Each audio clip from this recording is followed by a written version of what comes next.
welcome back to my channel, or welcome to my channel if you guys are new here. This is another sticker shop series video. So today we are talking about the 5 things that you should do before you start your sticker business, or before you put a product out there for people. So let's get into this video. So the first thing is to ask yourself some questions, and if you guys don't know what I'm talking about, definitely check out last week's video. I covered the questions that you should be asking yourself if you want to start a sticker shop, but that is number 1. I think you should definitely ask yourself those questions before you start a sticker shop. The next thing that you should be doing is you should research your tax information for your area that you live in.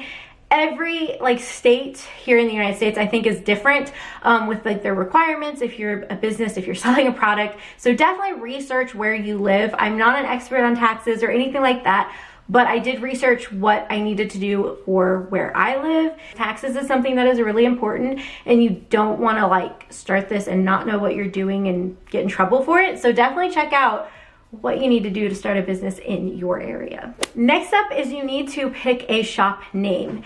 And when you pick your shop name, you need to make sure that it is available on every social media platform. You want to make sure that you could buy the domain. For mine is stickysituationsco.com. I own that domain. That is my sticker shop, and I basically have that name pretty much on every social media platform. I have a YouTube channel that's Sticky Situations Co., which I don't really use anymore, but I do have it. My Twitter would have been Sticky Situations Co., but it was too long, so it's Sticky Sit Co., which is weird, and I never use Twitter. My Instagram is Sticky Situations Co. I have a Facebook group, a Facebook page, all of that with my shop name. So you want to make sure that you can get that over everything. I have the email, that's Sticky Situations Co., everything like that. You're going to want to make sure that you can use this name over all your social media accounts, so that way your customers don't get confused and they know exactly where to find you. So if you have a different name attached to something, they might get confused. For instance, my customers might get a little confused because this YouTube channel is not Sticky Situations Co., whereas there is a Sticky Situations Co. YouTube channel.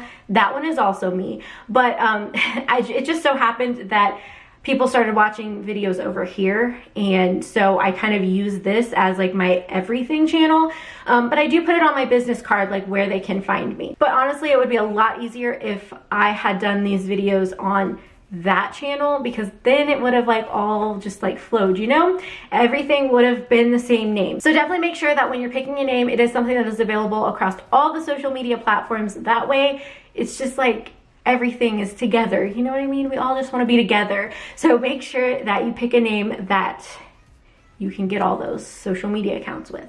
Next up is researching supplies. So obviously you don't want to just on a whim pick up this printer and this sticker paper and have horrible quality, and somebody places an order and it's horrible quality. You want to make sure that you've really researched and taken the time to make the best product that you can. So I highly recommend researching different printers, different sticker paper. I know a lot of people ask me, what do you use? What do you use? But I don't think you should just be buying something because somebody else uses it. There's a lot of different things that go into this. So you can have the exact same printer and paper that I do, but if you don't have the same exact settings, you're not going to have the same look to your stickers. So always do your own research and just play around with it and make it the quality that you want. Don't just try to be well, Rachel said that this is the sticker paper she uses, and that's the printer that she uses, and look, those are the settings that she uses, so I'm going to use that, and my stickers are going to be like hers. You got to play around with it and figure out what you want to do. I'm constantly changing my print settings, you guys. So the stuff that I showed you in another video, I've already changed because I figured out that there was a certain color that didn't print right with that setting, so I had to change it. And so I'm constantly changing things and making things better all the time. So you want to make sure that you really do your research and you really test out stuff.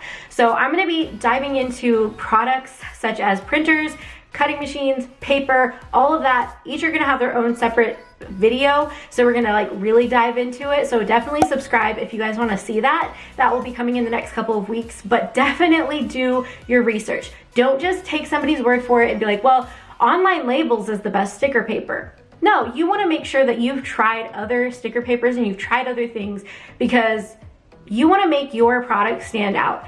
And if you are just using the same thing as everybody else, your stickers aren't going to stand out. So you want to make sure that you are trying out different things. That doesn't mean go buy 5 different printers. They're expensive, but do your research about your printers. And I'm gonna cover the things that you should be looking for in that video about printers. So we won't put it in this video, but definitely do your research. You don't want to just do what everybody else is doing, because then you're just like everybody else. And you just need to bring your unique self to this community. And my last thing that I think that you should do before opening a sticker shop is practice designing. So you may think, well, Rachel, I don't have a cutting machine. How am I supposed to practice designing? There are a couple different things that you can do. Silhouette Studio is free. You can download it on your computer. You can figure out the program, you can play around with it, you can figure out how to design stickers. So honestly guys, whenever I first started out, I used PicMonkey.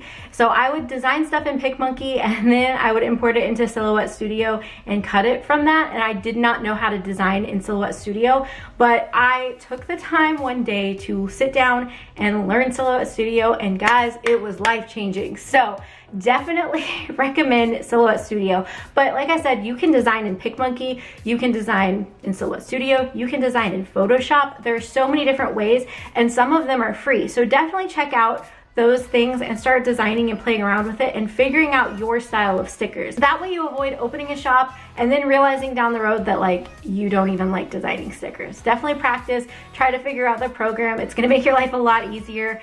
That is something that I did do before opening a shop because I was already making stickers for myself. So I had already discovered that 1, I love designing stickers, but 2, I had already kind of figured out how to do it. Like I said, I was using PicMonkey for a long time. Like I think for the first 6 months of running my business, all of my stickers were made in PicMonkey. And guys, it took forever.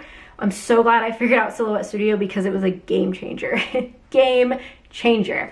But that is something that I think that you need to be doing if you guys want to start a sticker shop. All right, guys, I hope you enjoyed this video. Make sure to give it a thumbs up if you did. And don't forget to tell me in the comments below the things that you think you should be doing before you start a business. Because obviously these were my top 5 that I thought of, but there's so many other things that you probably should be doing before you open a business, or you know, should be thinking about. So leave it in the comments below if you guys thought of something and I missed it. I'm human, I'm not gonna like think of everything. So sometimes you may have to like remind me in the comments below. So definitely do that if you guys can think of anything else that you wanna add to this list. But those were my top 5 on what you should be doing before you start a business. So let me know your top 5. All right, guys, so that is it for today's video. Make sure you click that subscribe button and that bell notification, and I will be back next Wednesday to talk about printers. We're talking about printers next week.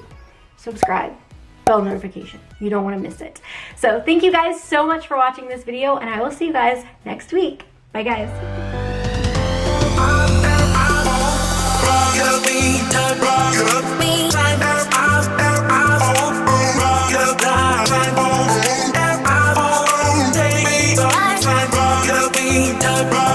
Me